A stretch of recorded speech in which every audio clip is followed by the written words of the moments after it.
Hi, my name's Scott Way, and I'm an organisational psychologist.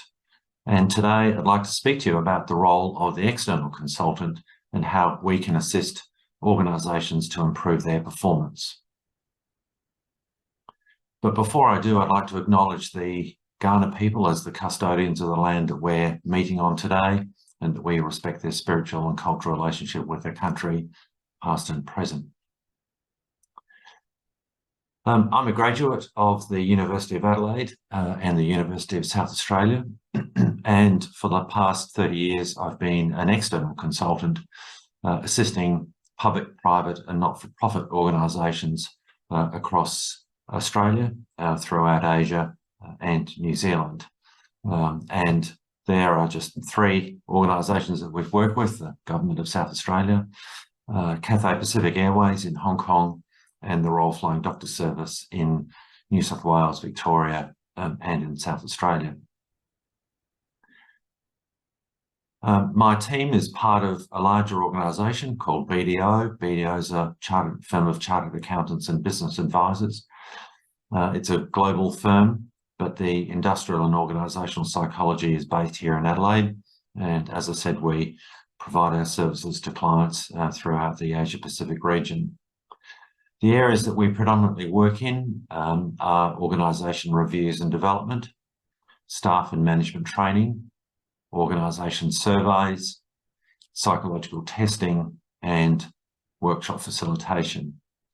And as you can see, that's a wide range or wide scope of services, but all of them are focused on making organisations stronger and better places to work for you and I and your family. Why do we do what we do? Well, in principle, we're trying to make sure that we've got the right people in the right jobs with the right skills, doing the right tasks in order to produce the right or the appropriate outcome, whatever that might be. It could be a product, like a car. It could be a service, such as you would receive in a restaurant. And if we do have the right people in the right roles, the research is quite clear that they tend to enjoy their work more, they perform better, they feel better about themselves, and of course the organisation is stronger as well. Now, your school that you're attending is also an organisation. It has teaching and administrative staff, and if it's a large school, it could have between 100 and 200 staff. And as a consequence, it's a complex organisation with lots of stakeholders. We've assisted several schools over the years, including, and some of the services that we've provided, including training teachers to be better leaders. So that could be heads of house, heads of faculty, heads of school. We've conducted staff surveys to understand how they feel and what turns them on and what turns them off. And we've also facilitated numerous planning workshops so that schools can focus their efforts on the things that they deem to be important. I'd like, however, to give you a case study of an organisation that we work with, not a school. It's an organisation that manufactures treats here in Adelaide. I really can't say much more than that. And they contacted us because they were concerned that their staff turnover was too high, and could we investigate it? So we were glad to help.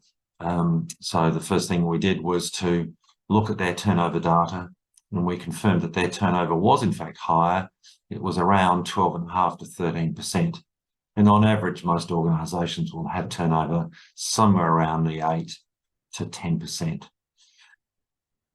Now, why are we concerned about turnover? Well, turnover is costly to organisations due to a loss of knowledge and experience from those workers who are going, but there's also the cost of finding replacements, training those people, and making sure that they get up to speed as quickly as possible.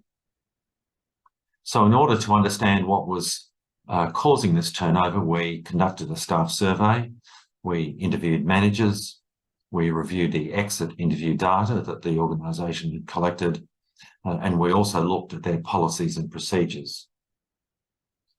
This might be an interesting spot to pause the video just to discuss amongst yourselves what do you think the issue the real issues might have been. Well, the sort of things that we identified was that the organisation was experiencing significant growth, which is good news. It's a good news story. However, in order to keep up with the demands of the market, they had hired staff very quickly and unfortunately provided those staff with inadequate training, sort of a cut down version. Not only that, these new starters, the roles were unclear. And we also identified the fact that managers had limited managerial skills. They'd also purchased some new machinery, which had actually come from Europe, and that there was inadequate training around the use of that machinery as well. So all of these things sort of combined to contribute to this higher turnover.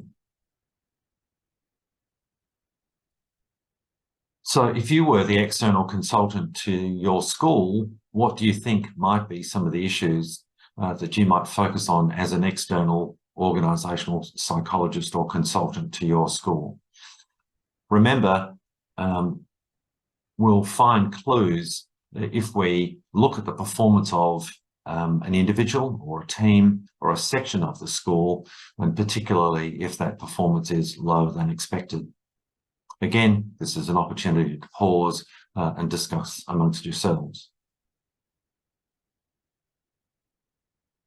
Hopefully by now you have come up with some areas that you might want to look into if you're an external consultant to your school.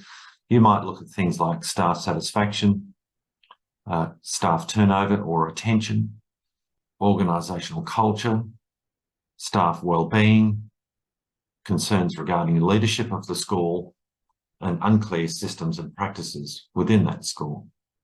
All of these factors, either individually or collectively, could be impacting on the performance of your school. Now, hopefully, my presentation today has given you at least a brief window into the role of an external consultant. There are also internal consultants within organisations as well, particularly large ones.